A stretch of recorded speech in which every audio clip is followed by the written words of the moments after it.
솔직히 말씀드리면 안녕하세요. 성형외과 전문의 최규진입니다. 오늘 영상에서 말씀드릴 주제는요, 환자분께서 저희 병원에 문의 주신 그런 내용이 그 환자분께만 답변 드릴 내용이 아니고 정말 많은 분들께 다 같이 답변을 드려야 될 것 같아서 영상으로 제작하기로 했습니다. 원장님, 극심한 다이어트로 갑자기 가슴이 처진 게 스트레스 받아서 지방에서 나름 유명한 병원에서 보형물 300cc를 넣었습니다. 보형물로 개선이 된다는 말에 속아서 처음에는 살짝 올라갔나 싶기도 했는데 시간이 지나니까 더 처진 것 같기도 하고, 일단 모양이 너무 이상하고 무거워서 생전 아프지도 않던 어깨가 너무 아파요. 보형물을 빼고 거상수술을 다시 할 수 있을까요? 이런 질문 굉장히 많이 받고 있고, 실제로 문의를 주신 내용도 비슷하고 오셔서 하시는 말씀도 이런 내용이 굉장히 많은데요. 지금 그분은 일단은 살을 많이 빼서 가슴이 처졌다고 했잖아요.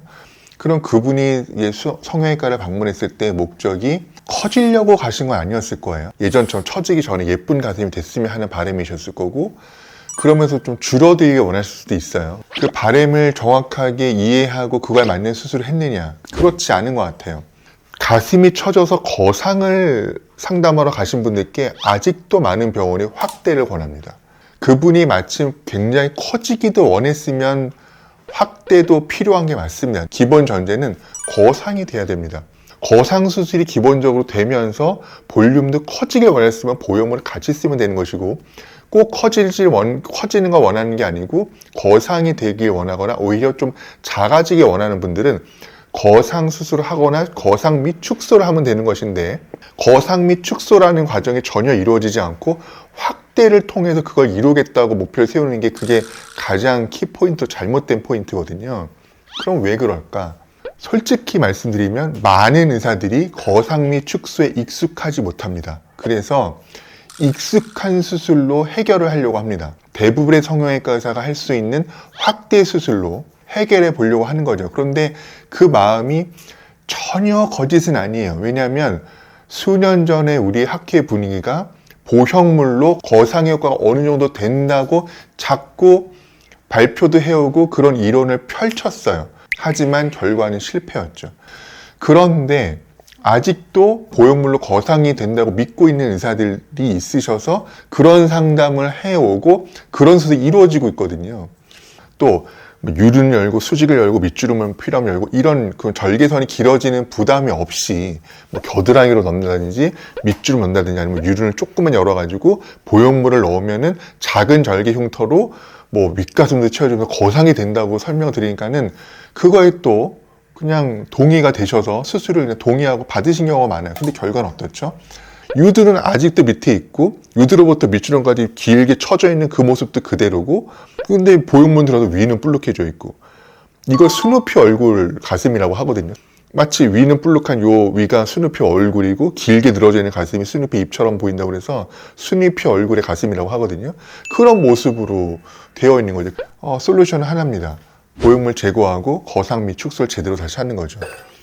이렇게 하면 이제 개선이 되는데, 처음부터 축소 및 거상 수술을 하는 경우보다 굉장히 어려워집니다. 난이도가 높아지고, 왜냐하면 보형물이 들어가 있기 때문에 그 보형물 주변으로 피막, 캡슐이 형성되어 있고 그것들이 큰 공간을 만들고 있어서 보형물을 빼버려도 그 공간이 잘 해결이 안 돼요. 그래서 그 공간에 자꾸 물이 고일 수도 있고, 그 공간 때문에 가슴이 원래 바닥에 붙어서 이렇게 잡혀 있어야 되는데 그 공간이 떴기 때문에 좀 가슴이 더 이렇게 뚝 떨어지는 효과가 나오는 거죠. 그리고 또 유를 건드렸거나 그러면 축소미 거상할 때 혈류가 건드려졌다고 가정되기 때문에 굉장히 조심스러워지거든요. 그 혈류가 어디에 남아있는지 다시 찾아야 되고 더 조심스럽게 수술해야 되고, 그래서 그런 어려움에 따르는 문제가 됩니다.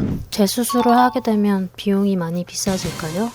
아무래도 보형물을 제거하고 재수술을 해야 되는 거기 때문에 그냥 거상 및 축소를 처음으로 받으시는 비용보다 올라갈 수밖에 없고요.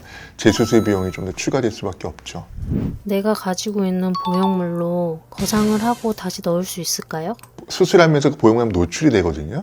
그러면 그 보형물을 빼는 게 원칙이고 새 보형물 바꿔야 되고 오래된 보형물일수록 이미 좀 손상이 되어 있을 가능성도 있어요. 그래서 얼마 전에도 그런 똑같은 케이스로 원치 않게 뭐 거상이 된다고 해서 보형물은 괜히 넣고 불편한 모양만 갖고 있고 거상 안 돼 있어서 보형물은 제거하면서 거상을 다시 해드리는 케이스가 있었는데 수술 전 초음파에서 뭐 보형물 손상된 케이스는 없었거든요. 그런 소견 없었는데 빼보니까는 보형물의 젤 블리딩이라고 보형물 안에 충전되어 있는 그 실리콘 젤이 스며나서 보형물 쉘 껍질이 이렇게 끈적끈적한 상태였어요. 그 보형물을 뭐 유지하면서 겉의 조직만 뭐 개선하고 보존하면서 하는 건 권해드리고 싶지 않고요.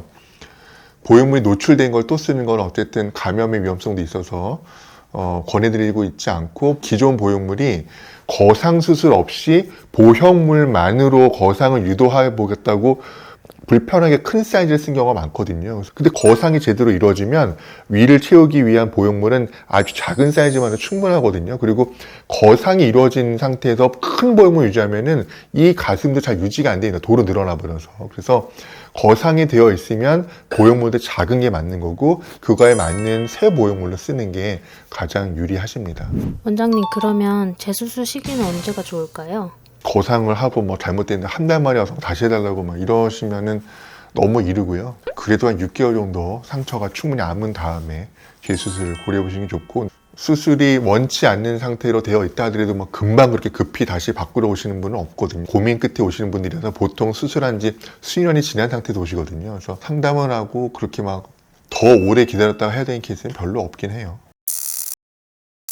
자, 오늘 굉장히 중요한 주제였고 이런 이유로 재수술 받는 분들이 자꾸 이렇게 양산되지 않았으면 좋겠다는 그런 바람으로 이번 영상을 준비해 봤는데요.